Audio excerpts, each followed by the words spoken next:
Hey fellow educators, I'm here with a quick video to talk about budgeting during the COVID-19. I get paid bi-weekly, so I'm going to show you what this month's budget looks like for me. So bi-weekly I'm paid $13.55 and 62 cents. I currently have a balance in my checking account of $130.21. That brings me to $1485.83. And then I have a secondary income with GoGo Kid, which is an ESL company where I earned $71 for March. And that brought me to $1556. I had some windfall money from an event in my savings account, and I'm going to transfer that into my checking account of $1253.51. And that brings my total of my working balance for April within the first 2 weeks at $2810.34. So the way I break down my budget is I first start with paying tithes. It's a little bit more than the 10%. So tithes and offering here, and that's $150. And I took that number from here, from the very top and from here. So that reduced me to $2660.34. I just took out the $60.34 on miscellaneous household things so I could have an even $2600. My renter's insurance was $28.75. My car insurance was $194.31. My internet is $73.73. Since we're not driving anywhere, and my car is pretty fuel efficient, I can put aside $25 for gas for 2 weeks. I did put aside $100 for myself. I also put aside $65 for my water bill and $91 for my lights. So where that left me is at $2,025.61. And my goal, which I had to actually put this on another sheet, was to take that $2,025.61 and redistribute it into what is called a debt snowball. So before I go into the debt snowball, because before you want to do that, you want to make sure you have $1,000 in your emergency fund.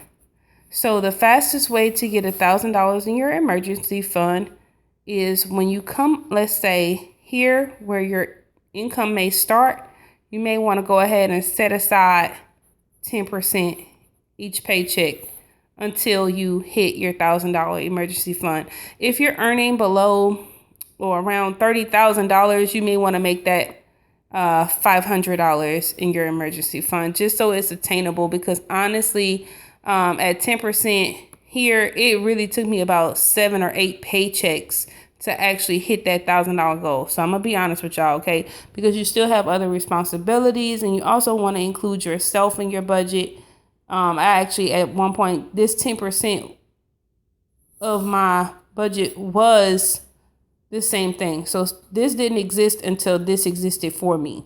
So, but you can approach that however you like. But you should definitely approach it before approaching paying off outstanding balances on your debt. Now, with that being said, you still want to, consult your collectors and see what your minimum payments are on each debt, and begin making the minimum payments on all of your debts while building this. So you may have more items here in your initial budget.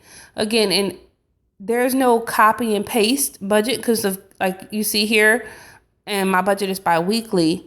I'm only going to pay my insurance once in a month, renter's insurance once in a month. So my next bi-weekly budget is going to change. It's actually going to include what is not shown here, which is my rent and my phone. The only reason I don't have a lot of stuff on here is because I cut a lot of stuff. I made a lot of sacrifices. So now I'm going to show you the debt snowball. Here is my debt snowball. I had an amazing question today. Like, I have $70,000 in student loans and a $600 medical bill.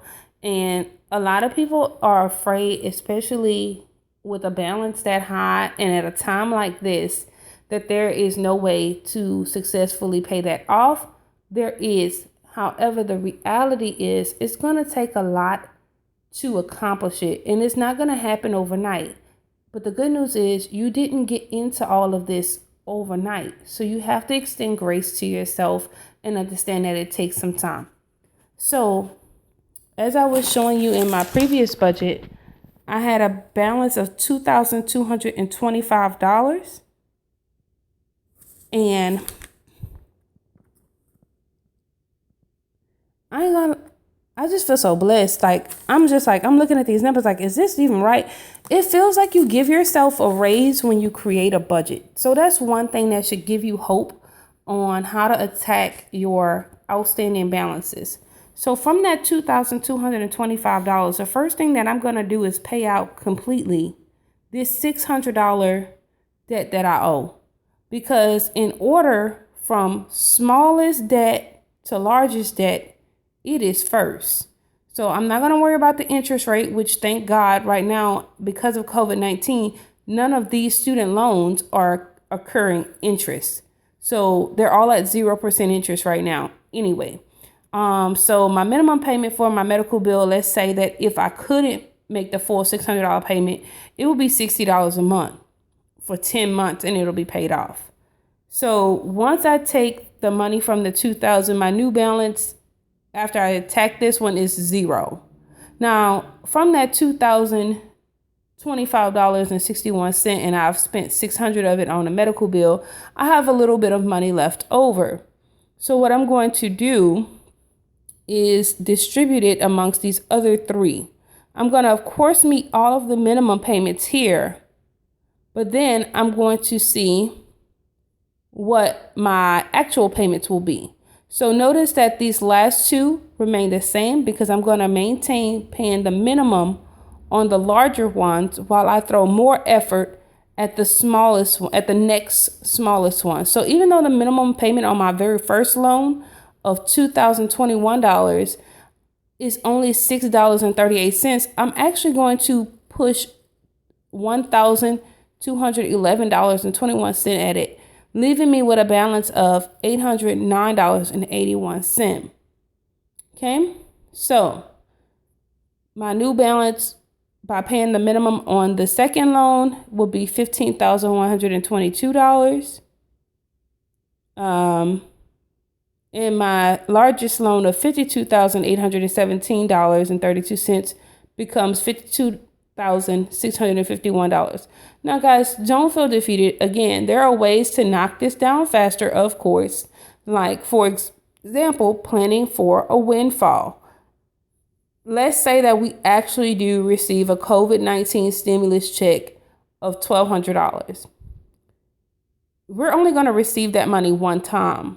So if you need to put it somewhere else in your budget, please go ahead and do it. Like if you don't have your emergency fund, this is a great time to take that emergency fund and take this extra $200 and maybe distribute it amongst some other debts that you have. But my goal is to take that $1,200, that one-time occurrence, and I'm going to throw it at my loans. Once I throw it at my loans, I know that I will completely knock out this loan with the $809 balance. And it just means I also get to throw a little bit more money here in this category. So again, it takes time to to knock these out. Don't get frustrated. The reason why I have so much extra money in my original budget is because I used to pay $410.47 a month on, you guessed it, a car payment. So I don't have that anymore as of December. So I redistributed that money into my debt snowball, paying off my debt. If you guys have any questions, please let me know. I tried to be as thorough with this video as possible, and I'll go through a quick recap for you. So you want to list all of your income first and deduct all of your expenses, whatever you have remaining. If you want to make sure you also include, So you're going to list all of your income, include your emergency fund in your expenses if you don't have one already, deduct all of your expenses. Whatever you have left, you want to organize your debt snowball from smallest to largest, and then you want to pay the minimum on all, and anything extra that you have, you want to completely wipe out the smallest one until it is gone, and keep going in that way. And again, if we so happen to see a windfall, if you don't have an emergency fund, create one. And then also go back and complete your goal of reducing any of your debts.